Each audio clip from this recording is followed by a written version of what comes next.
Welcome back. This is ACIM Lesson 136. Today we're unpacking a profoundly fascinating and, let's be real, a pretty challenging piece of text from A Course in Miracles. We're going to take a calm, methodical approach here, breaking down some seriously dense concepts into clear, bite-sized pieces. Because right out of the gate, the lesson hits us with this. Sickness is a defense against the truth. I mean, wow, right? That sounds incredibly counterintuitive to how we normally think about illness. We usually think of getting sick as, a random accident, a bug we caught, just a failure of the physical body. But this lesson, it proposes something radically different. It argues that no one can truly heal unless they understand the purpose sickness seems to serve. Ultimately, sickness has no real meaning or cause. It's an illusion. And the kicker is, once you truly see it as a meaningless illusion, healing becomes totally automatic. The illusion just disappears, leaving only the truth. So here's our roadmap for today. First, ACIM Lesson 136. Second, sickness as a defense. Third, the illusion of forgetting.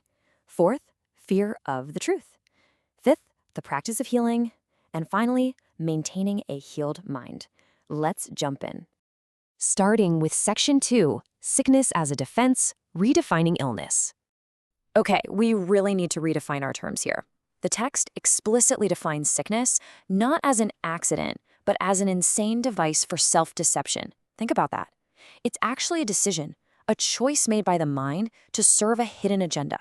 It's framed as an intentional, even if completely unconscious, mental defense mechanism. In this view, you don't just catch a sickness, your mind actually decides on it. And this gives us the why behind that hidden agenda. The aim of all defenses is to keep the truth from being whole, literally reducing reality to a little pile of unassembled parts.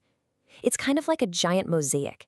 If you look at the whole thing, you see this grand, undeniable truth. But if you shatter it into a pile of fragmented little pieces, well, you don't have to face that overwhelming reality anymore.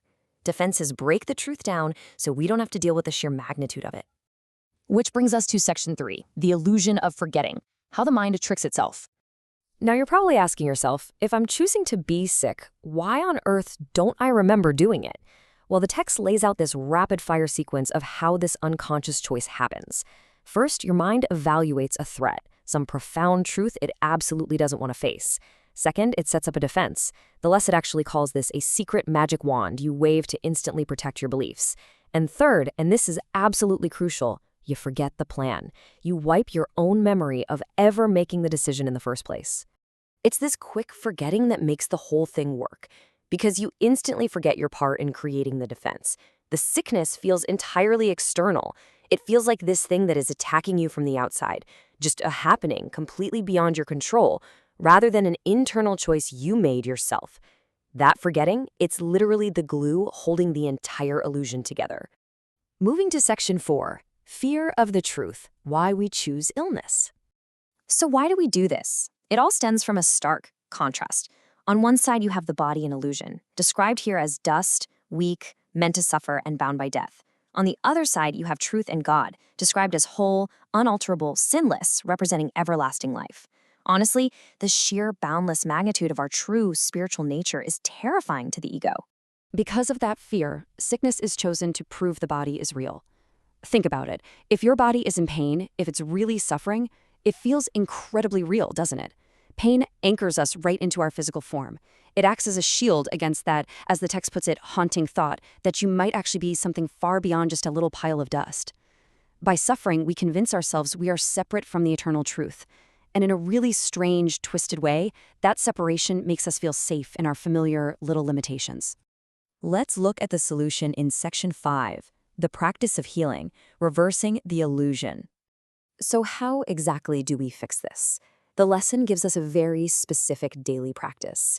You have to lay down your mental arms and stop defending against reality. Specifically, it asks you to dedicate a quarter of an hour twice today to just practice giving welcome to the truth. You literally sit there and invite the truth to come in and set you free, allowing it to dispel all those illusions you've built up. To help with this, there's a specific healing prayer designed to help your mind rise above all that defensiveness. It goes, sickness is a defense against the truth. I will accept the truth of what I am and let my mind be wholly healed today. By making this sincere invitation, the truth can finally flash across your open mind, replacing all those vain imaginings with actual peace. And the result on the physical body is pretty wild. The text says that once the mind is healed and stops its self-deception, all limits placed upon the body are removed. Its health is basically guaranteed. It's no longer limited by time, weather, or fatigue. It just becomes this neutral, totally useful tool, completely devoid of pain, simply because the mind is no longer ordering it to suffer. Finally, Section 6, Maintaining a Healed Mind, Daily Vigilance. This new way of being requires some serious daily vigilance to protect. You really have to watch your mind carefully.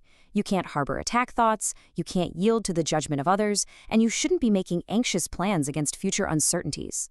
If you do any of those things, you instantly rebuild those walls of defense, making the mind sick all over again, which of course projects right back onto the body. But let's be real, we're going to slip up. So the text provides this precise, instant remedy you can use whenever those defensive thoughts start creeping back in. You just tell yourself, I have forgotten what I really am, for I mistook my body for myself. Sickness is a defense against the truth, but I am not a body, and my mind cannot attack, so I cannot be sick. It acts like a quick mental reset button to immediately realign yourself with the truth. As we wrap up this explainer, I want to leave you with a thought inspired by the very core of Lesson 136. If our pain and our limitations are actually choices we make to hide from our true, unalterable nature, what limits could you shatter if you simply stopped defending against the truth? It is an absolutely fascinating concept to ponder, whether you take it literally or as a deep psychological metaphor. Thanks for joining me on this deep dive, and keep questioning the limits of your own reality.